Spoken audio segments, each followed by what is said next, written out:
తాను ఓ పార్టీకి అధ్యక్షుడన్న విషయాన్ని మర్చిపోయారా? తాను డిప్యూటీ సీఎం హోదాలో ఉన్నారన్న సంగతి మర్చిపోయారా? ప్రశ్నించడానికే రాజకీయాల్లోకి వచ్చారన్న సంగతి మర్చిపోయారా? అవునండి, అవును, మర్చిపోయారు. ఇదేదో ముక్కు దిబ్బడకు సంబంధించిన యాడ్ అనుకున్నారా? కానే కాదు. పవన్ కళ్యాణ్ ఓ పార్టీ అధ్యక్షుడని, ప్రస్తుతం డిప్యూటీ సీఎం హోదాలో ఉన్నారని, ప్రశ్నించడానికే పార్టీ పెట్టారని గుర్తు చేస్తున్న ప్రతిసారి తాను ఓ టీడీపీ కార్యకర్తనని ఆయన ప్రూవ్ చేసుకుంటున్నారు. మరీ అవసరమైతే దేశం సేవ కోసం, అదే తెలుగుదేశం సేవ కోసం తాను ఓ సగటు టీడీపీ కార్యకర్త కన్నా ఎక్కువ సేవ చంద్రబాబుకు చేయగలనని రుజువు చేసుకుంటున్నారు. సబ్జెక్టు లేదు, సనాతని వేషం తప్ప. పనితనం లేదు, పగటి వేషాలు తప్ప. కర్తవ్య నిర్వహణ లేదు, క్యారవాన్ నిద్ర తప్ప. సేవాభావం లేదు, తెలుగుదేశం సేవ తప్ప. ప్రజావాణి లేదు, పల్లకి మోయడం తప్ప. బాధ్యత లేనే లేదు, బూతులతో రెచ్చిపోవడం తప్ప. తనను తాను మహిమాన్వితుడిగా, దైవాంశ సంభూతుడిగా, సనాతన ధర్మ పరిరక్షకుడిగా, హైందవ ధర్మ పరివ్రాజకుడిగా రాత్రుళ్ళు కలలు కనడం, పగలంతా బూతులతో రెచ్చిపోవడం. లేకపోతే ఏంటి సార్? రాష్ట్రంలో ప్రస్తుతం జరుగుతోంది ఏంటి? పవన్ కళ్యాణ్ మాట్లాడుతోంది ఏంటి? ఏపీ పాలిటిక్స్లో ఆయన గెస్ట్ రోల్ పోషిస్తున్నారా అన్న అనుమానం కలుగుతోంది. రేవంత్ రెడ్డి అడిగారు కదా అని రాయలసీమ వరప్రదాయిని అయిన సీమ ఎత్తిపోతల పథకానికి చంద్రబాబు సమాధి కట్టేశారు. ఈ విషయాన్ని రేవంత్ రెడ్డి గారు స్వయంగా చెప్పడంతో నారావారి నిజస్వరూపం రాష్ట్ర ప్రజలకు అర్థమైంది. వెంటనే పవన్ కళ్యాణ్ రంగంలోకి దిగేశారు. సమయం సందర్భం లేకుండా వైఎస్ఆర్సీపీపై రెచ్చిపోయారు. ఆ పార్టీ నాయకుల్ని రెచ్చగొట్టారు. వైఎస్ఆర్సీపీ కార్యకర్తలకు వార్నింగ్ ఇచ్చారు. అధికారంలో లేనప్పుడు ఎలా మాట్లాడేవారో అధికారంలోకి వచ్చాక కూడా అదే మాట్లాడుతున్నారు. ఈ దైవాంశ సంభూతుడు బూతులతో రెచ్చిపోతే తిరిగి వైఎస్ఆర్సీపీ నాయకులు కార్యకర్తలు ఏదైనా అంటే చూసారా, నాలాంటి దైవాంశ సంభూతుడినే తిడుతున్నారు. మీరంతా నాకు అండగా నిలబడాలి, నా కులమంతా ఏకమైపోవాలి. మీరు అండగా ఉంటే వైఎస్ఆర్సీపీ నాయకులు కార్యకర్తల రోమాలు బీకేస్తా, గోళ్లు బీకేస్తా, వీపురుద్ది స్నానం చేయిస్తా, తాట వలిచేస్తా అంటూ రెచ్చిపోతారు. చంద్రబాబు సీమకు చేసిన ద్రోహంపై రాష్ట్రం అట్టుడికి పోతుంటే పవన్ కళ్యాణ్ ఏం మాట్లాడుతున్నారో ఒకసారి వినండి సార్. ఇది దైవాంశ సంభూతుడి అసలు స్వరూపం. అధికారంలో ఉండేది వాళ్ళు, కేసులేమో వైఎస్ఆర్సీపీ వాళ్ళు పెడుతున్నారట. అంటే ఉద్దేశపూర్వకంగా ఒక మైండ్ గేమ్తో వాళ్ళని రెచ్చగొట్టేటటువంటి కుట్ర చేస్తున్నారు. ఎందుకు? ఈ రాయలసీమ ఎత్తిపోతల పథకానికి చంద్రబాబు సమాధి కట్టారన్న విషయాన్ని డైవర్ట్ చేయాలి. అమరావతిలో 20,000 ఎకరాలు దోపిడీ జరుగుతోంది, రైతులు తిరగబడుతున్నారన్న విషయం దాన్ని డైవర్ట్ చేయాలి. అలాగే అమరావతిలో ఓ రైతు ప్రాణం నిలువునా తీసేశారన్న విషయాన్ని డైవర్ట్ చేయాలి. ఇవన్నీ చేయాలంటే వైఎస్ఆర్సీపీని రెచ్చగొట్టాలి. తోలు తీస్తా, రోమాలు పీకేస్తా అంటూ బూతులు తిట్టడం. ఇది కూడా లేదంటే బాబాయి గొడ్డలి. ఎన్నికలకు ముందు అదే మాట్లాడారు, ఎన్నికల తరువాత కూడా ఇదే మాట్లాడుతూ కాలం గడిపేస్తున్నారు. ఇలాంటి విమర్శలు చేయటం ఇది తప్ప పవన్ కళ్యాణ్ చేసిందేమైనా ఉందా? తన సొంత నియోజకవర్గం పిఠాపురంలో బడి పిల్లలు కుల వివక్ష ఎదుర్కొంటున్నారన్న వార్త రాష్ట్రమంతా చర్చనీయాంశంగా మారితే పవన్ వెర్షన్ మాత్రం ఇంకోలా ఉంది. ఈ ఇష్యూపై ఆయన ఏమంటున్నారో ఒకసారి వినండి సార్. 2 పిల్లలు స్కూల్లో కొట్టుకున్నారట. అంటే ఒక ఇష్యూని ఎంత తక్కువ చేసి ఎలా మార్చేసి దాన్ని కూడా వైఎస్ఆర్సీపీ పైకి నెట్టేసేటటువంటి కుట్ర చేస్తున్నారంటే పవన్ కళ్యాణ్ ఈయన దైవాంశ సంభూతుడే. నిజంగా ఇలాంటి ఆలోచనలు రావాలంటే మామూలు వ్యక్తులకు రావు. పిల్లలు స్కూల్ నుంచి బయటకు వచ్చి తల్లిదండ్రులతో సహా అందరూ బయటకు వచ్చి మాట్లాడుతుంటే కన్నీళ్లు పెట్టుకుంటూ ఉంటే ఈ విషయాన్ని మీడియా మొత్తం, తెలుగు మీడియా మొత్తం చూపిస్తే దాన్ని వైఎస్ఆర్సీపీకి అంటగడతారు. మీరు చేయాల్సిన పని చేయకుండా, చంద్రబాబు చేస్తున్నటువంటి అన్యాయాలను ప్రశ్నించకుండా, ప్రశ్నిస్తానని రాజకీయాల్లోకి వచ్చి ప్రశ్నించకుండా ఓ ప్రశ్నార్థకంగా పార్టీని మార్చేశారు ఎందుకన్న ప్రశ్న ఈరోజు రాష్ట్రమంతా వినిపిస్తుంటే కాసేపు మేము కనబడకుండా నటించేస్తాం అన్నట్టుగా నటిస్తున్నారు పవన్ కళ్యాణ్ గారు. ఆయన ఎప్పుడెప్పుడు ఎలా నటిస్తున్నారు ఒక 10 పాయింట్లు చెప్తాను. అసలు ఈ ప్రశ్నించే పార్టీ ఉనికిలో ఉందా లేదా మీరే డిసైడ్ చేయండి సార్. క్వశ్చన్ నెంబర్ 1 ఒకసారి స్క్రీన్ పైన చూద్దాం. రాయలసీమ ఎత్తిపోతల పథకానికి బాబు తన స్వార్థం కోసం సమాధి కట్టినా నోరు మెదపలేదంటే ప్రశ్నించే పార్టీ ఉనికిలో ఉన్నట్టా లేనట్టా? క్వశ్చన్ నెంబర్ 2, ప్రభుత్వ మెడికల్ కాలేజీలను పప్పు బెల్లాల్లా ప్రైవేటోడికి అమ్మేస్తున్నా నోరు మెదపలేదంటే ప్రశ్నించే పార్టీ ఉనికిలో ఉన్నట్టా లేనట్టా? క్వశ్చన్ నెంబర్ 3, వేల కోట్ల విలువైన భూముల్ని ఉర్సాగాళ్లకు లూలుగాళ్లకు 99 పైసలకే దోచి పెడుతున్న నోరు మెదపలేదంటే ప్రశ్నించే పార్టీ ఉనికిలో ఉన్నట్టా లేనట్టా? Question number 4. అమరావతిలో బాబు ద్రోహాన్ని భరించలేక రైతుల గుండెలు ఆగిపోతున్నా నోరు మెదపలేదంటే ప్రశ్నించే పార్టీ ఉనికిలో ఉన్నట్టా లేనట్టా? Question number 5. సంపద సృష్టిస్తానని 19 నెలల్లో 3 లక్షల కోట్ల అప్పుల్లో బాబు ముంచేసిన నోరు మెదపలేదంటే ప్రశ్నించే పార్టీ ఉనికిలో ఉన్నట్టా లేనట్టా? Question number 6. సూపర్ 6 హామీలు చంద్రబాబు అరకొరగా అమలు చేసి కొన్నింటిని ఎగ్గొట్టిన నోరు మెదపలేదంటే ప్రశ్నించే పార్టీ ఉనికిలో ఉన్నట్టా లేనట్టా? Question number 7. రాష్ట్రంలో మహిళలు చిన్నారులపై పచ్చమోక అఘాయిత్యాలకు పాల్పడుతున్న నోరు మెదపలేదంటే ప్రశ్నించే పార్టీ ఉనికిలో ఉన్నట్టా లేనట్టా? Question number 8. ఏపీ పోలీస్ వ్యవస్థ దేశంలోనే అట్టడుగుకు పడిపోయిన శాంతి భద్రతలు క్షీణించిన నోరు మెదపలేదంటే ఈ ప్రశ్నించే పార్టీ ఉనికిలో ఉన్నట్టా లేనట్టా? Question number 9. సొంత నియోజకవర్గం పిఠాపురంలో బడి పిల్లలపై కులవివక్ష చూపిస్తున్న నోరు మెదపలేదంటే ప్రశ్నించే పార్టీ ఉనికిలో ఉన్నట్టా లేనట్టా? Question number 10. తన సొంత పార్టీ నేతలపైనే టీడీపీ గూండాలు దాడులు దౌర్జన్యాలకు తెగబడుతున్న నోరు మెదపలేదంటే ఈ ప్రశ్నించే పార్టీ ఉనికిలో ఉన్నట్టా లేనట్టా? ఈ అంశాలపైనే మనం మాట్లాడదాం. చర్చలో పాల్గొంటున్నారు ఇంద్రనీల్ గారు, సీనియర్ అనలిస్ట్, శివశంకర్ గారు, వైఎస్ఆర్సీపీ అధికార ప్రతినిధి, పసుపులేటి సురేష్ గారు, వైఎస్ఆర్సీపీ మీడియా ప్యానలిస్ట్. ఇంద్రనీల్ గారు, ఏదన్నా మైండ్ గేమ్ ఏమన్నా జరుగుతోందా?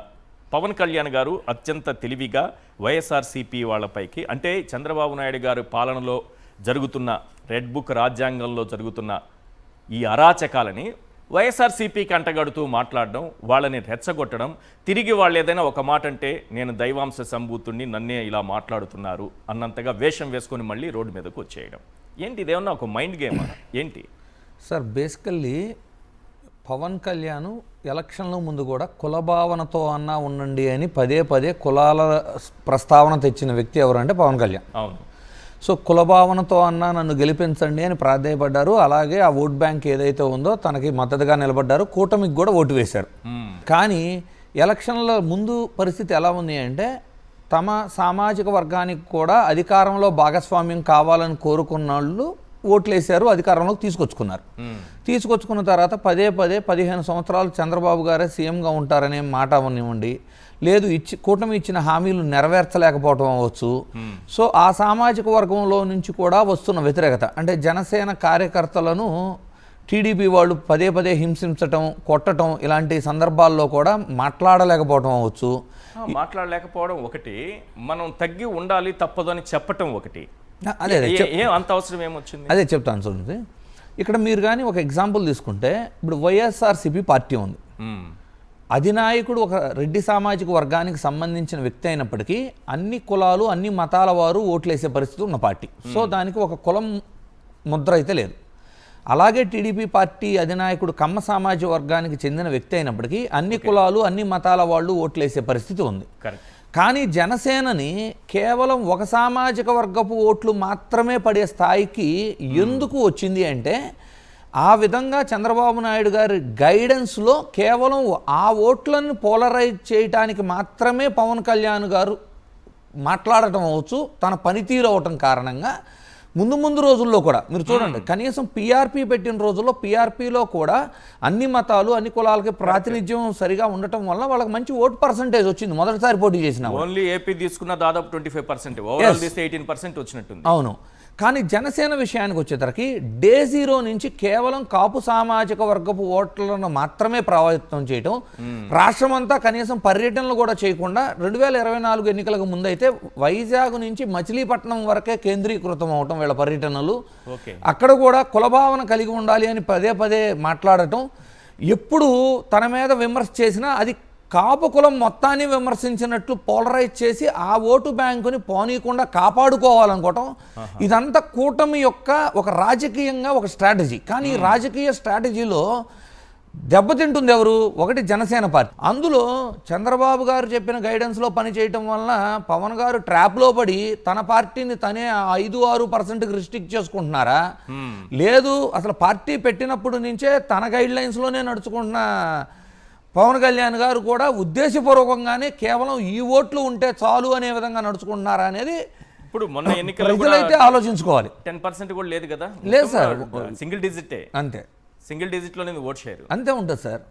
ఇప్పుడు ఆ సింగిల్ డిజిట్లో కూడా ఏంటి, కూటమిలో కూటమి వాళ్ళు ఓట్లు వేసిన వాళ్ళు కూడా వచ్చి ఉంటాయి. వీళ్ళు ఇండివిజువల్గా పోటీ చేస్తే ఇప్పటికి కూడా 5-6% ఓటింగే ఉంటుంది వాళ్ళకి.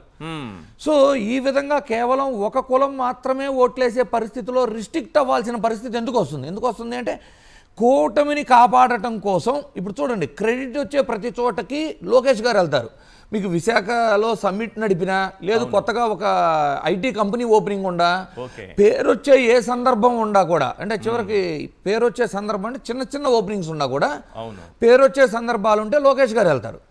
లోకేష్ గారికి పాజిటివ్ గా, ఈ ప్రభుత్వానికి కూటమికి పాజిటివ్ గా ఉన్న చోటంతా లోకేష్ గారు ఉంటారు. మళ్ళీ ఇంకోటి గుర్తుపెట్టుకోవాల్సింది ఏంది, మళ్ళీ లోకేష్ గారు కేవలం ఒక మంత్రి, ఇక్కడ పవన్ కళ్యాణ్ గారు ఉప ముఖ్యమంత్రి హోదాలో పార్టీకి అధ్యక్షుడు, 21 స్థానాలు కలిగిన వ్యక్తి, కూటమిని ఏర్పాటు చేసిన వాళ్ళు చెప్పుకునే మాటలో చెప్పాలంటే 100% స్ట్రైక్ రేట్ ఉన్న ఒకే ఒక పార్టీ ఆంధ్రప్రదేశ్, అంటే 2024 ఎలక్షన్ల దృష్టిలో ఉప ముఖ్యమంత్రి అయ్యుండి కూడా ఇతను ఎక్కడ వాడతారు?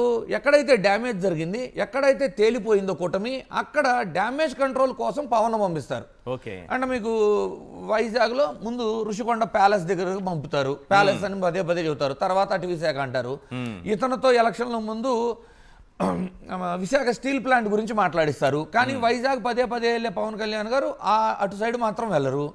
అంటే మీరు ఉప్పాడ తీసుకోండి, రాజాపేట తీసుకోండి, లేదు గుళ్ళ దగ్గర అవ్వనండి, ఎక్కడైతే డ్యామేజ్ జరిగిద్దో ఆ డ్యామేజ్ కంట్రోల్, ట్రోలింగ్ బారిన పడతారని తెలిసిన కాడ కూడా జనసేన అధ్యక్షుడిని మాత్రం పంపుతారు. అక్కడ లోకేష్ గారు ఎక్కడ వెళ్ళరు అలాంటి సందర్భాల్లో. ఎందుకు అంటే ఇలాంటి క్యారెక్టర్ పోషిస్తున్నారు పాలిటిక్స్ లో, స్ట్రాటజీతో వెళ్తున్నారు. వీళ్ళ ఐడియా ఏంటి, కంపల్సరీ ఇప్పుడు అక్కడ జరిగిన పాలసీ అవ్వచ్చు, అక్కడ విధానం అవ్వచ్చు, అక్కడ జరిగిన ఇష్యూ అవ్వచ్చు, దాన్ని వైఎస్ఆర్సీపీ వాళ్ళు కన్స్ట్రక్టివ్గా విమర్శించినా కూడా ఇతను ఏం చేస్తాడు, జనసేనను విమర్శిస్తున్నారు, కాపు సామాజిక వర్గపు ఎదుగుదలని ప్రశ్నిస్తున్నారు అనే విధంగా ఒక పోలరైజేషన్ ఆఫ్ ఓటు తెచ్చుకోవాలి, ఆ ప్రాంతం యొక్క మద్దతు తెచ్చుకోవాలి అని ఒక స్ట్రాటజికల్గా వెళ్తున్నారు. కానీ ఎన్ని రోజులు ఎలా నడుపుతారు? మీరు చెప్పిన హామీలు లేవు, మీరు నిలబడే మాట లేదు, ఏదైనా ఒక మాట చెబితే దాని మీద నిలబడే ప్రసక్తి లేదు. నిన్న మీటింగ్లో ఆయన ఏం మాట్లాడారు చూడండి, రైతుల గురించి చాలా గొప్పగా చెబుతారు. మోంతా తుఫాను వస్తే నష్టపరిహారం ఫస్ట్ ఆఫ్ ఆల్ ఉచిత పంట బీమా తీసేశారు, తీసేశారు, రైతులకు తీరని అన్యాయం చేశారు. తర్వాత కనీసం కేంద్రం వచ్చి పరిశీలిస్తే రైతులకు జరిగిన నష్టం కంటే రోడ్లకు జరిగిన నష్టం ఎక్కువని ప్రకటించారు. అంటే ఏంటి, ఒకవేళ వాళ్ళు రెండిట్లో ఒకటి ఒప్పుకోవాలి, వైఎస్ఆర్సీపీ హయాంలో రోడ్లు బాగున్నాయని ఒప్పుకోవాలి, లేదు ఇది కేవలం మోంతా తుఫాన్లో రోడ్లు పాడైతే రోడ్లే అంత డ్యామేజ్ అయితే పంటలు పాడవలేదు అనేది ఎంత దారుణం అండి. అంటే రైతులను అంతలా మోసం చేస్తూ, సరే ఏదో కేంద్రం వచ్చింది, కేవలం కంటి తుడుపు చర్యగా రోడ్లకు ప్రకటించేది కూడా ప్రకటించలేదు, అంటే వీళ్ళు కన్సిడర్ చేయలేదు మన రాష్ట్ర ప్రభుత్వం, దాంట్లో వీళ్ళు అడగరు. సరే అదన్నా పూర్తిగా రైతులకు అందిందా అంటే అందలేదు. మళ్ళీ ప్రెస్లో ఏం మాట్లాడుతున్నారు, ఈరోజు నిన్న మీటింగ్ పెట్టి రైతుల గురించి చాలా గొప్పగా ధాన్యము సంక్రాంతి రైతులు లేనిది ఆడంది అన్నట్టు మాట్లాడతారు. పిఠాపురాన్ని ఇంతలా డెవలప్ చేస్తున్నాను, నేను ఇన్ని కోట్లు పెట్టి డెవలప్ చేస్తున్నా అన్నారు. చేస్తున్నారు, ఓకే, 20 ఎకరాలు మీరు పిఠాపురం హైవేలో పిఠాపురం నియోజకవర్గంలో కొన్నారని కూడా వారం రోజుల క్రితమే కదా ఆంధ్రజ్యోతిలో రాశారు. అంటే కిట్కో ప్రోనా జరుగుతుందా అండ్ మీకు అంత ఆస్తులు ఆల్ ఆఫ్ సడన్ ఎలా వచ్చేస్తున్నాయి? ఒక మంత్రిగా చేస్తున్నా మీకు అన్ని ఆస్తులు ఎలా వస్తున్నాయి అంటే ఏమంటారు, సినిమాలు చేస్తున్నాను, ఒక సినిమాకి 200 కోట్లు అయినా ఇస్తారు నాకు అన్నారు. మీ సినిమా ఏదైనా 100 కోట్లు చేసింది చూపిండి, నాకు 100 కోట్లు కలెక్షన్ చేసింది చూపిండి, నిర్మాతకి 100 కోట్లు వెనక్కి వచ్చింది ఒకటి చూపిండి. 100 కోట్లు కలెక్ట్ చేస్తే నిర్మాతకు 100 కోట్లు వచ్చినాయి, మేము ఇంత ట్యాక్స్ కట్టామని చూపిమనండి. ఒకవేళ లేదు చూపించగలిగితే నష్టపోలేదు, డిస్ట్రిబ్యూటర్లు నష్టపోలేదని చూపిండి. ఇవన్నీ ఏంటంటే ఒక చోట వచ్చిన కిట్కో ప్రో ఆస్తుల్ని బ్లాక్ అండ్ వైట్ చేసుకోవడానికి సినిమాలా, లేదు మీరు పిఠాపురంలో 20 ఎకరాలు కొనుక్కున్నారు కాబట్టి అభివృద్ధి కార్యక్రమాలు చేస్తున్నారా? అమరావతిలో ఇప్పుడు ఆయన పంచాయతీ రాజుకు సంబంధించి ఇచ్చారంట కదా, ఏం సార్? అమరావతిలో కూడా లింగంనేని చాలా తక్కువకి ఇచ్చారంట కదా. ఇస్తారు సార్, ఫ్రీగానే ఇస్తారు. 2 ఎకరాలు 3 ఎకరాలు ఇచ్చారు. ఫ్రీగానే ఇస్తారు. నేనేమన్నా అంటే సార్, ఈ రోజున పంచాయతీరాజ్ శాఖకు సంబంధించి ఉండారు. వీళ్ళు అనౌన్స్ చేసే అసలు ప్రాక్టికల్గా కళ్ళ ముందు చూడండి, గ్రామ సచివాలయాలు ఆల్మోస్ట్ 15,000 కడితే అయిన ఖర్చు ఎంత? వీళ్ళు చెప్పే బడ్జెట్లు కేవలం రోడ్లకో లేదు చిన్న చిన్న అభివృద్ధి కార్యక్రమాలకు దానికి డబుల్ ఉంటుంది అనమాట వీళ్ళు చెప్పే బడ్జెట్. అంటే ఏమైపోతుంది ఈ డబ్బు అంతా?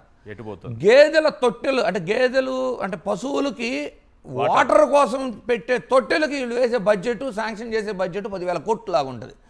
వీళ్ళు గ్రామ సచివాలయాలకి ఖర్చు అంటే ఆల్మోస్ట్ 15,000 గ్రామ సచివాలయాలు కేసు కంటే ఘోరంగా ఉంది కదా సార్. ఎవరు మాట్లాడతారు సార్? ఎవరు మాట్లాడతారు? ఇది మాట్లాడేలోపు డైవర్షన్ పాలిటిక్స్, ఏదో ఒక ఇష్యూ మాట్లాడేలోపు డైవర్షన్ పాలిటిక్స్. ఒక 1 వీక్ బ్యాక్ కూడా పవన్ కళ్యాణ్ గారు ఒక మీటింగ్లో వైఎస్ఆర్సీపీ వాళ్ళని ఆకు రౌడీలు అంటూ మాట్లాడతారు. ఎలక్షన్స్ ముందు అయితే నా కొడకల్లారా అని మాట్లాడతారు, చెప్పు చూపిస్తారు. అంటే ఇదేంటి? ముందు వైఎస్ఆర్సీపీ వాళ్ళని ఆయన ఏం చెబుతారు, బూతులు వాళ్ళు చూడండి బూతులు తిడుతున్నారు, నా చేతలు చాలా కఠినంగా ఉంటాయి. ఫస్ట్ మీరు కదా మారాలి.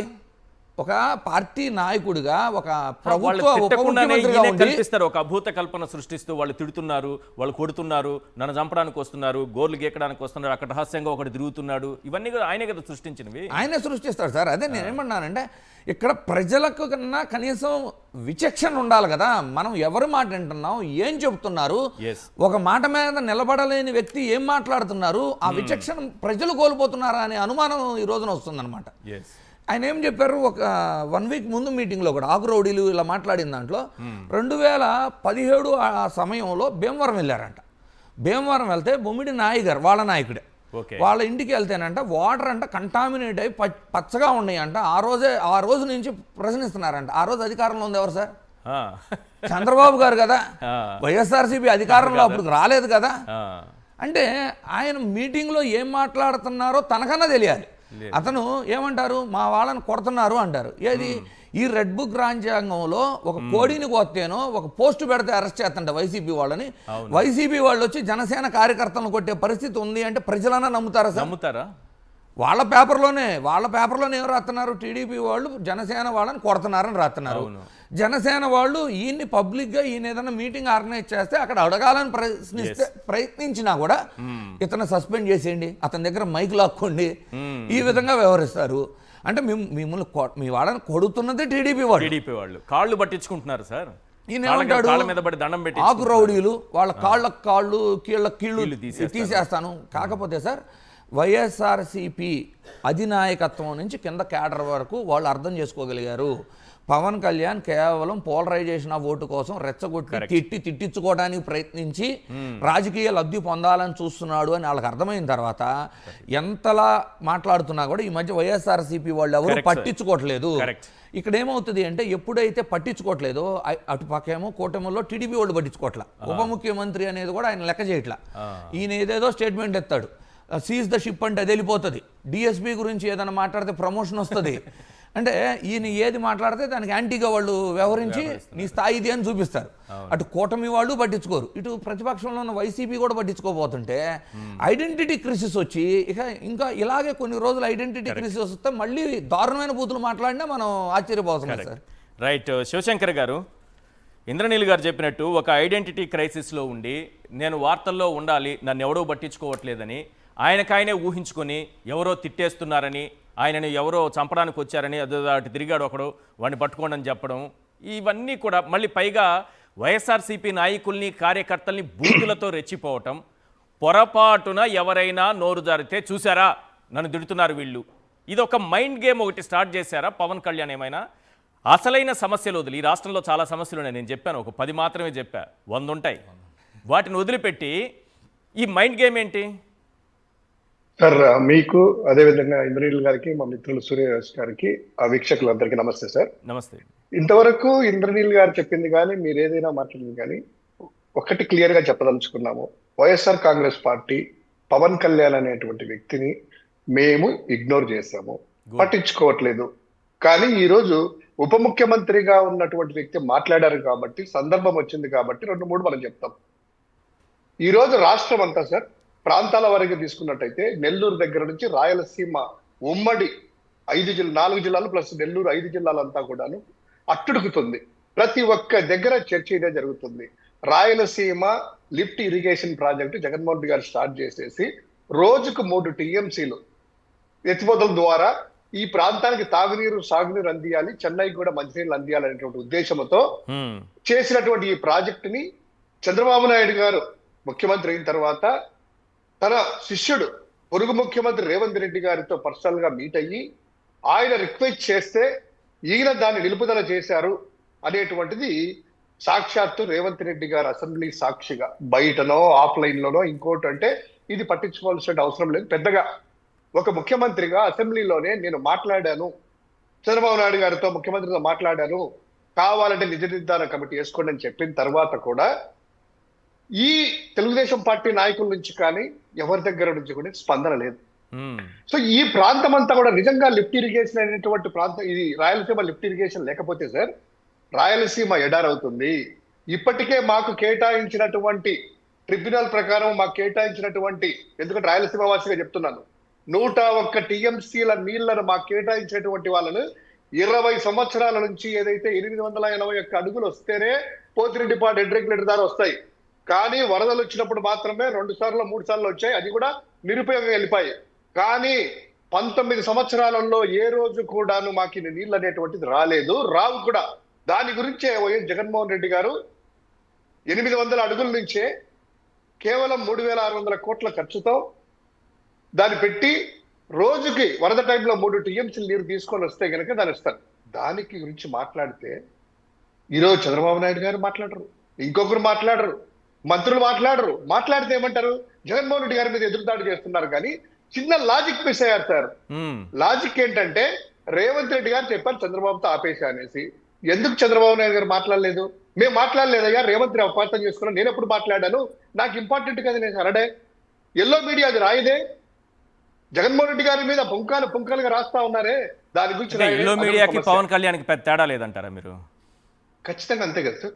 వాళ్ళు మాట్లాడరు, వీళ్ళు మాట్లాడరు, వాళ్ళకి కావాల్సి జగన్మోహన్ రెడ్డి గారి మీద రావాలి, తేడా ఏం లేదు. ఎల్లో మీడియా ఏదైతే వస్తుందో అంటే ఒకటి, దీని సారాంశం అంతా చంద్రబాబు నాయుడు. కానీ మీరు అర్థం చేసుకోవాల్సింది ఏంటంటే, మీరు చెప్తున్నారు కదా పోతిరెడ్డిపాడు హెడ్ రెగ్యులేటరు 44,000 క్యూసెక్కులు, 80,000 క్యూసెక్కులు, ఈ రాయలసీమ ఎత్తిపోతల 3 టీఎంసీలు, 800 లేదంటే ఈ మొత్తం శ్రీశైలంలో పూర్తి స్థాయి నీటి మట్టం ఎన్ని అడుగులు, ఈ పాయింట్లు ఏవి కూడా క్యూసెక్కులు అంటే ఏంటో, టీఎంసీలు అంటే ఏంటో పాపం పవన్ కళ్యాణ్ గారికి తెలియదు. ఇట్లాంటి సబ్జెక్టు ఏ రోజైనా ఆయన మాట్లాడారా? గోల్డ్ బీకేస్తా, రోమాలు బీకేస్తా, తోలు వల్చేస్తా, తాట తీసేస్తా, చెప్పులు చూపిస్తానని తప్ప పోలవరం గురించి తెలుసా మీకు? పోతిరెడ్డిపాడు హెడ్ రెగ్యులేటర్ గురించి ఆయనకి తెలుసా? రాయలసీమ ఎత్తిపోతల గురించి తెలుసా? అది ఎన్ని టీఎంసీల కోసం ఏర్పాటు చేస్తున్నారు, ప్రయత్నం జరుగుతోందని ఆయనకి తెలుసా? ఎన్ని క్యూసెక్కుల నీరు పోతిరెడ్డిపాడు నుంచి వస్తుంది అనేది ఆయనకి తెలుసా? ఈ క్యూసెక్కులు తెలీదు, టీఎంసీలు తెలీదు, ప్రాజెక్టుల గురించి తెలీదు, ఇవి మాత్రమే చెప్తారు సార్ ఎప్పుడు. అంటే ఏదైనా చూస్తూ ఉంటాం, అబ్జర్వ్ చేస్తాం కదా జర్నలిస్టులు, ఏమైనా మాట్లాడతారేమో మంచి సబ్జెక్టులు అని. ఈ పాయింట్స్ మాత్రం ఎప్పుడు ఆయన నోట్ నుంచి వచ్చింది నాకైతే వినబడలేదు. మీరు ఎప్పుడైనా విన్నారా? ఎప్పుడు కూడా మనం దాని గురించి కాదు, చేతిలో రేఖలు తీసేస్తాను, చెప్పులు తీసేస్తాను, కాపులంతా ఏకంగా అండి, నాకు కాపు కాయండి, నేనేం చంద్రబాబు కాపు కాస్తా, ఏదన్నా అంటే జగన్మోహన్ ఆయనకి సబ్జెక్ట్ లేనప్పుడు ఇంత పెద్ద సబ్జెక్ట్ ఆయన నెత్తిన పెట్టేస్తే ఆ బరువు మోయగలరా మీరు? మరీ రాయలసీమ ఎత్తిపోతల, పోతిరెడ్డిపాడు చాలా పెద్ద సబ్జెక్ట్ సార్, ఆయన ఎలా మోస్తారు? దాన్ని మొయ్యలేరు కాబట్టి చంద్రబాబు గారు ఏం చేశారు, టాపిక్ డైవర్ట్ చేసి జగన్మోహన్ రెడ్డి గారి మీద యాక్షన్ స్టార్ట్, కెమెరా యాక్షన్ అంటానే ఇమ్మీడియట్ గా అది సంక్రాంతి పండుగలు అటెండ్ గా, ప్రభుత్వ కార్యక్రమంగా, ప్రైవేట్ కార్యక్రమంగా, లేకపోతే పార్టీ కార్యక్రమమా జగన్మోహన్ రెడ్డి గారి మీద చేయాలి. ఎందుకు ఇదంతా ప్లాన్ అంతా అంటే, జగన్మోహన్ రెడ్డి గారిని ఏదన్నా అంటే గనక జగన్మోహన్ రెడ్డి గారు స్పందించే రేటు మిగతా వాళ్ళు ఎవరైనా స్పందిస్తే, నాయకులు కింద స్థాయి నాయకులు కానీ సెకండరీ గ్రేడ్ లీడర్స్ స్పందిస్తారు ఇమ్మీడియట్ గా, అయ్యో చూడండి మన కాపుల మీద దాడి చేస్తున్నారు, కాపుగాయండి అనేటువంటిది. ఈయన కేవలము వైఎస్ఆర్ కాంగ్రెస్ పార్టీ శ్రేణులని రెచ్చగొట్టి తనను తిట్టించుకొని తన లైమ్ లైట్ లో ఉండాలి, తద్వారా టాపిక్ డామినేట్ చేయాలనేటువంటిది పెద్ద ప్రణాళికనే ఇది. ఇంకొకటి, రాయలసీమ నెల్లూరు ప్రాంతం అలా ఉంటే ఈ రోజు రాజధాని ప్రాంతం అంతా కూడాను 2వ విడత తీసుకున్న తర్వాత భూములు ఇవ్వక, అదే విధంగా ఇదంతా జరుగుతున్నటువంటి ఈ ప్రాంతంలో రైతులు ఎవరు కూడా సంతోషంగా లేరు, దీన్ని డైవర్ట్ చేయాలి. తర్వాత భోగాపురం స్టార్ట్ అయింది, జగన్మోహన్ రెడ్డి గారి ట్విట్టర్ లో ట్వీట్ ద్వారా జనాలందరికీ కూడాను ఎస్ క్రెడిట్ చోరీ నాయకుడు వచ్చాడు, జగన్మోహన్ రెడ్డి గారు ఇంత కష్టపడితే తీసుకుంటున్నారంటే కనుక ప్రజల్లో గూగుల్ డేటా సెంటర్ దగ్గర నుంచి మీరు గమనించారో లేదో సార్, ఇంతకు ముందు ఏంటంటే కనుక మేము కూడా ప్రచారం చేసుకోవడం, ప్రజలకు తెలిస్తే చాలా అనుకునే వాళ్ళము. సో ఇదంతా కూడా ఏంటంటే ప్రతిదీ క్రెడిట్ చోరీ చేసుకోవడంతో ఈ గూగుల్ డేటా సెంటర్ తో ప్రజలు బోర్ల పడ్డారు. మీరు అన్నట్టు వైజాగ్ దగ్గర నుంచి ఇక్కడి వరకు హోర్డింగ్స్ కట్టించుకొని గవర్నమెంట్ ద్వారా యాడ్ ఇచ్చుకొని పేపర్లు ఇచ్చిందంతా కూడా బోర్లా పడింది. లాస్ట్ కి ఆ అదాని వాళ్ళ వారసుడు వచ్చినా కూడాను పలానా ఇయర్ లో గూగుల్ తో కలిపి డేటా సెంటర్ కట్టామని అదాని రానే లోపల పాపం గాలి తీసినట్టు తుస్సులు గాలిపోయింది. ఇక భోగాపురం ఉంది, ఆయన డొనాల్డ్ ట్రంప్ లెవెల్లో దిగిన తర్వాత నరేంద్ర మోదీ గారు లాగా పెద్ద అంటే ట్రంప్ లాగా ఇటీట పెట్టుకొని దిగే లోపల ఇది క్లెయిమ్ చేసుకోవాలనుకునే లోపల జనాలందరికీ కూడాను జగన్మోహన్ రెడ్డి గారి ట్విట్టర్ ద్వారా అందరికి తెలిసిపోయింది, అరే జగన్మోహన్ రెడ్డి గారు చేస్తే కనుక వీళ్ళు కుట్టినది. సో ఇప్పుడు అల్టిమేట్ గా సార్ రాష్ట్రంలో ప్రభుత్వ వైఫల్యాలు బయటపడ్డాయి, ప్రభుత్వానికి నానాటికి దిగజారిపోతోంది. దీన్ని డైవర్ట్ చేయడానికి ఈయన అంటారు. ఒకటి అడుగుతున్నారు సార్ సూటిగా, నిన్న ఆయన మాట్లాడినందుకు పిఠాపురం సార్కి సంబంధించింది ఒక డిప్యూటీ సీఎం గా ఆయన కాబట్టి నేను కొన్ని ప్రశ్నలు వేస్తున్నాను.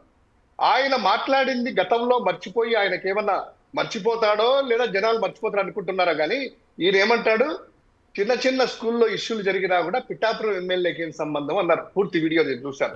అవును పిఠాపురం ఎమ్మెల్యేకి ఏం సంబంధము అంటారు. ప్రపంచంలో ఏది జరిగినా పిఠాపురం ఎమ్మెల్యే సమాధానమా అంటారు. ఆయన పిఠాపురం ఎమ్మెల్యేనా ఉప ముఖ్యమంత్రి? డీసీఎం అనుకుంటాడు కదా, ఉప ముఖ్యమంత్రి కాదా? రాష్ట్రానికి ప్రాతినిధ్యం వహిస్తున్న ఒక ప్రాంతమా ఒకటి. ఇక రెండోది, స్కూల్లో పిల్లల్ని చిన్నపిల్లల మధ్యలోనే కులాల ద్వారా జరిగితే అది ప్రపంచమంతా పత్రికల్లో వస్తే దాన్ని సింపుల్ గా కవర్ చేసావే.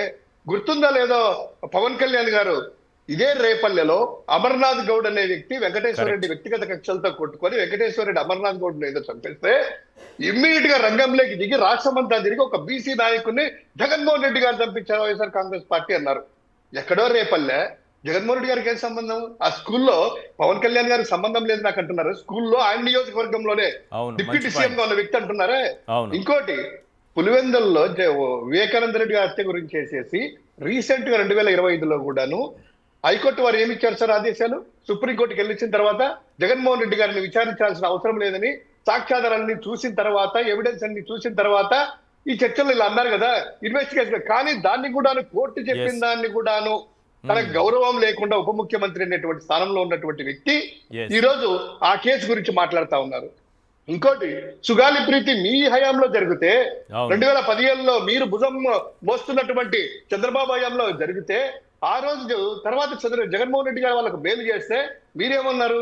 ఓ అని గగ్గోలు పెడతా దీనికి కారణము ఈయన వస్తానే చేస్తా అన్నారు కదా.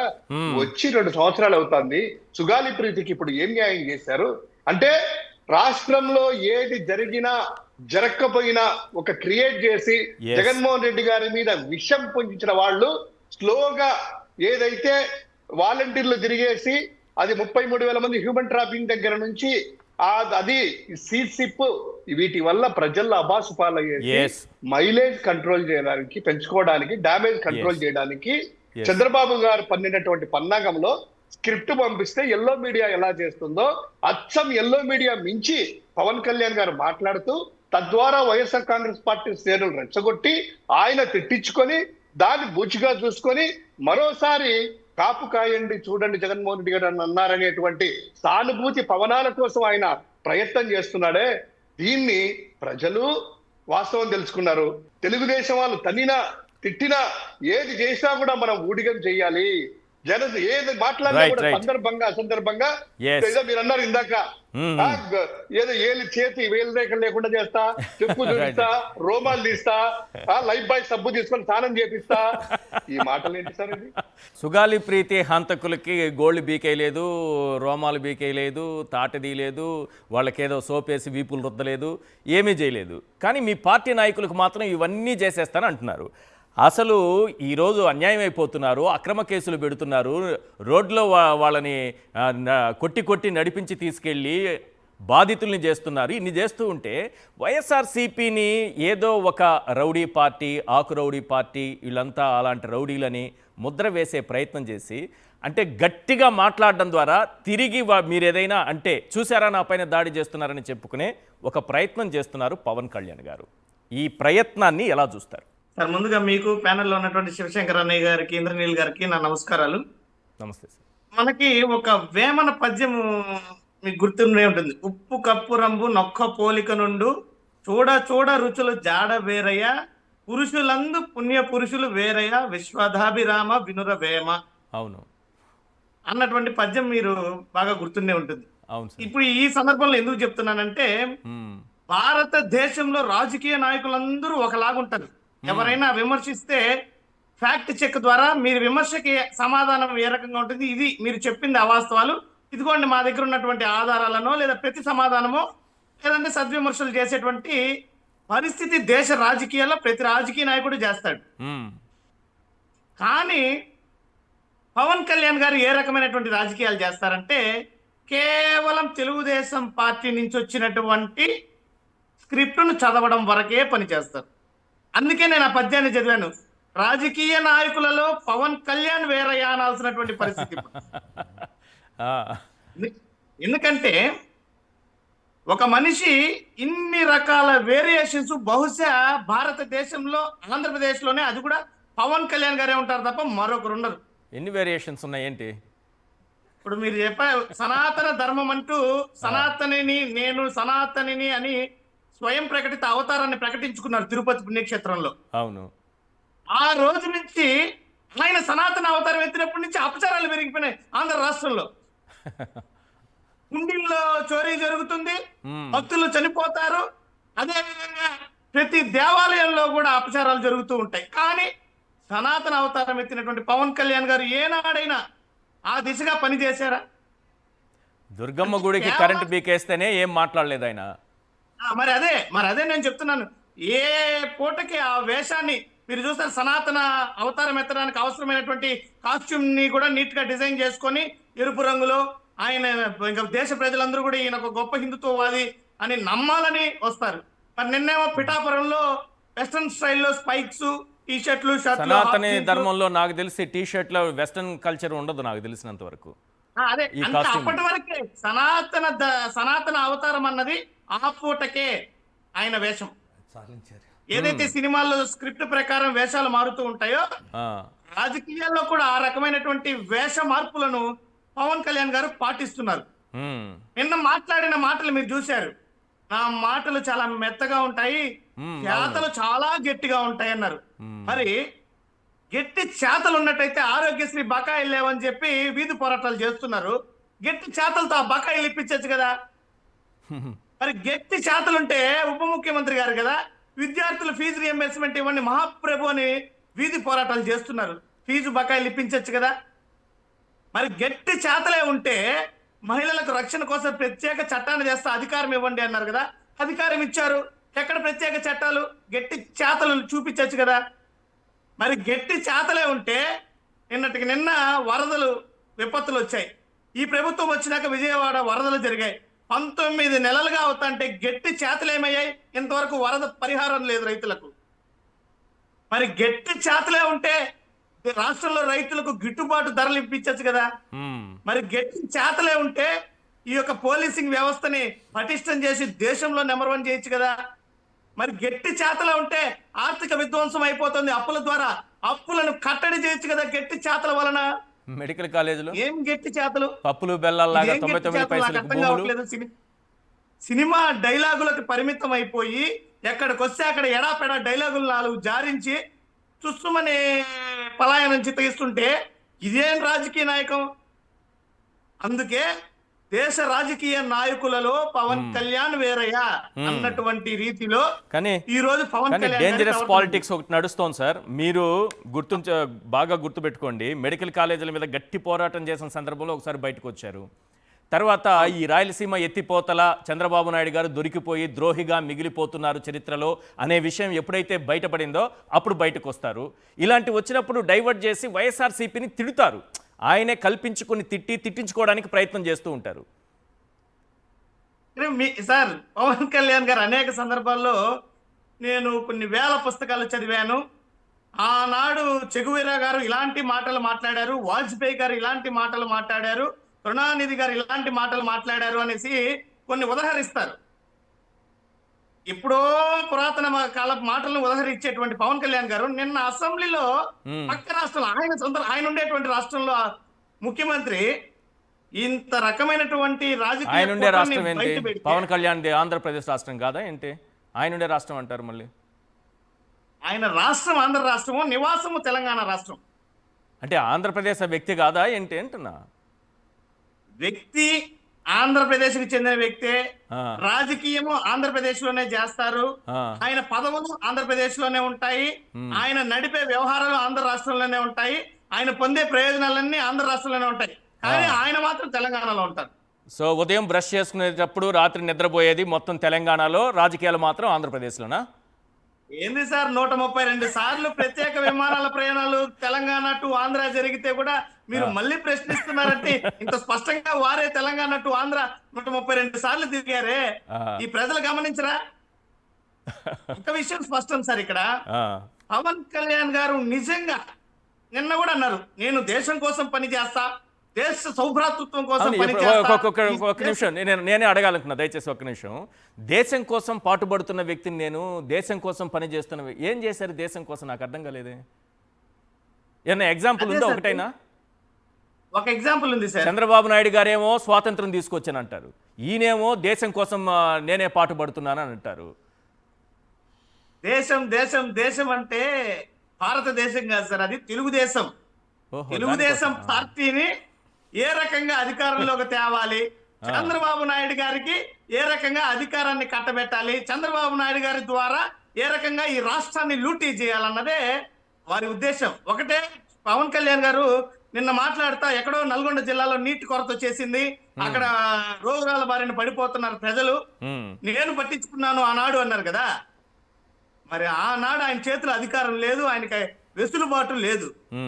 ఈ రోజు రాయలసీమ ఎత్తిపోతల పథకాన్ని తూట్లు పొడిచి దాన్ని సమాధి చేసేస్తుంటే Yes. ఉప ముఖ్యమంత్రిగా ఉన్నటువంటి పవన్ కళ్యాణ్ గారికి ఇన్ని లక్షల మంది రాయలసీమ వాసుల కడుపు మంట కనపడడం లేదా? ఇది తప్పు అని మాట్లాడకపోగా మొత్తం డైవర్ట్ చేసే కుట్ర చేయడం మరీ దారుణం ఇది. రైట్, ఇంద్రనీల్ గారు. ఎస్ ఇంద్రనీల్ గారు, ఈరోజు విషయం ఏంటంటే పులివెందుల, మార్కాపురం, ఆదోని, పిడుగురాళ్ళ 600 మంది కాంట్రాక్ట్ ఉద్యోగుల్ని బదిలీలు చేశారు సార్. ఈరోజు మెడికల్ కాలేజీలు ఉసురు తీస్తున్నారు. ఈరోజు జరుగుతున్న ఇష్యూ, ఉద్యోగుల జీవితాలను రోడ్డున పడేశారు. కానీ ఇట్లాంటి విషయాలపైన మాట్లాడకుండా ఎప్పుడు రౌడీయిజం మాటలు మాట్లాడడం వల్ల ఎంతకాలం ఇది సస్టైన్ చేయగలరు పార్టీని పవన్ కళ్యాణ్ గారు? సబ్జెక్ట్ ఉండదు sir. First of all subject ఉండదు. ఇప్పుడు ఇందాల పసుపులేటి సురేష్ గారు చెప్పినట్లు ఇదే ఒక సినిమా స్క్రిప్ట్ రాసి రాయలసీమ ప్రాంతంలో కరువు కాటకాల మీద పోరాడి నీరును సాధించే ఒక హీరో రోల్ చెబితే బ్రహ్మాండంగా చేస్తాడు ఆయన. ఒక సినిమా స్క్రిప్ట్ రాసి ఒక సినిమాలో యాక్ట్ చేయమంటే ఆయన బాగా చేస్తారు. మంచి నటుడు, ఓకే, మంచి నటుడు. కాకపోతే అక్కడేంటి సీన్ టు సీన్ యాక్షన్ ఉండిద్ది కాబట్టి ఆ స్టోరీతో సంబంధం లేదు, ఆ సీన్ టు సీన్ చెప్పేది కాబట్టి నడుస్తుంది. ఇక్కడ రాజకీయాల్లో ఏమవుతుంది అంటే మనకంటూ ఒక స్టాండ్ ఉండాలి, మనం దాని మీద నిలబడాలి, మనం గతంలో చెప్పిన మాటకి విలువ ఉంటుంది, ఆ విలువకు తగ్గట్టు మనం వ్యవహరించాలి. మనం ఒకవేళ ఎన్నికల ముందు మాట్లాడుంటే దాన్ని మనం ప్రూవ్ చేసుకోవాల్సిన బాధ్యత ఉంటుంది, ఇవన్నీ ఉంటాయి. ఇక్కడ రాజకీయాలు ప్రధానంగా కాకుండా సినిమాలు ప్రధానంగా ఈ కాల్ షీట్ల గ్యాపుల్లో రాజకీయం చేస్తుంటే రాజకీయాల్లో ఇచ్చిన మాటలు ఏం గుర్తుంటాయి, మనం ఇచ్చిన ప్రామిస్లు ఏం గుర్తుంటాయి. ఇక్కడ ఉద్యోగుల్ని అసలు మీరు ఉద్యోగులు ఇప్పుడు కాంట్రాక్ట్ ఎంప్లాయీస్ని వీళ్ళని 600 మందిని తీసేశారంటున్నారు. ఒక పిఆర్సీయే ఎగ్గొట్టే ఒక పిఆర్సీ విషయంలో ప్రభుత్వ ఉద్యోగులందరూ వైఎస్ఆర్సీపీకి వ్యతిరేకంగా పనిచేస్తే 2023లో ఇవ్వాల్సిన పిఆర్సీకి వైఎస్ఆర్సీపీ కమిటీ వేసిన తర్వాత కొత్తగా ప్రభుత్వం ఏర్పడి ఇప్పుడు 18 నెలలు అవుతున్నా కూడా కనీసం ఒక పిఆర్సీ కమిటీ వేసింది లేదు, కనీసం వాళ్ళకి ప్రస్తుతానికి ఐఆర్ ఇచ్చింది లేదు. ఒకప్పుడు ఓల్డ్ పెన్షన్ స్కీమ్ తీసుకొస్తానని చెప్పినట్టున్నారు. అవును, ఓల్డ్ పెన్షన్ స్కీమ్ వెంటనే తెస్తా అన్నారు. కనీసం అది ఇవ్వగలిగే పరిస్థితి రాష్ట్ర ఆర్థిక పరిస్థితి రీత్యా లేదని చెప్పి సిపిఎస్కి ఓపీఎస్కి మధ్యస్థంగా జీపీఎస్ని ఇంట్రడ్యూస్ చేస్తే ఈ రోజున జగన్మోహన్ రెడ్డి గారు చెప్పిన జీపీఎస్ని పలు రాష్ట్రాలు పరిశీలిస్తున్నాయి. అవును, ఢిల్లీ కానివ్వండి, కేంద్ర ప్రభుత్వం లేదు, ఇప్పుడు అది కూడా లేకుండా చేశారు. ఇప్పుడు రిటైర్ అయిన ఉద్యోగులకి ఓపీఎస్ లేదు, సిపిఎస్ లేదు, జీపీఎస్ లేదు, రిటైర్ అయిన ఉద్యోగులకు ఏది లేకుండా పోయింది ఈ మధ్యకాలంలో. సో ఈ విధంగా ప్రభుత్వ ఉద్యోగుల్ని పలు రకాలుగా మోసం చేశారు. అసలు పోలీస్ వ్యవస్థలో అయితే ఇన్ని సరెండర్ లీవులు పెండింగ్ అనేది చరిత్రలో ఇప్పుడు లేదు. ఈ విధంగా అన్ని రకాల ఉద్యోగుల్ని మోసం కానిస్టేబుల్ చేస్తూ కుమారుణ్ణి అని చెప్పుకుంటారు కదా ఆయన పాపం. కానిస్టేబుల్ కుమారుణ్ణి నేను, పోలీసుల కష్టాలు నాకు తెలుసు అంటారు. చెప్తానికే సార్ అది నిజంగా వాళ్ళ నాన్నగారు కానిస్టేబుల్గా పనిచేసినప్పుడు కష్టాలు తెలుసుంటే ఈ విధంగా వ్యవహరించేవారు కాదు వాళ్ళు. ఓకే.